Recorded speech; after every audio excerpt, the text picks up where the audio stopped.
નમસ્કાર, આપની હાલી રહ્યા છો અડીખમ ગુજરાત. આપની સાથે હું છું રાકેશ પંડ્યા.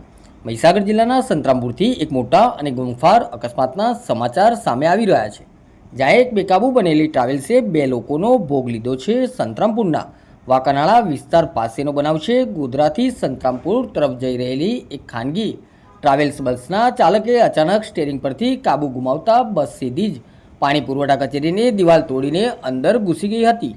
આ ગોજારી દુર્ઘટના એટલી ભયાનક હતી કે દિવાલ પાસે હાજર બે લોકોના ઘટના સ્થળે જ કમકમાટી ભર્યા મોત નીપજ્યા હતા, જ્યારે બસમાં સવાર 5થી વધુ મુસાફરોને નાની મોટી ઈજાઓ પહોંચી છે. તમામ ઈજાગ્રસ્તોને તાત્કાલિક સારવાર માટે સંતરામપુરની જનરલ હોસ્પિટલમાં ખસેડવામાં આવ્યા છે. ઘટનાની જાણ થતાં જ સ્થાનિક પોલીસનો કાફલો ઘટના સ્થળે દોડી આવ્યો હતો અને અકસ્માતનું કારણ જાણવા સહિતની વધુ તપાસ હાથ ધરી છે.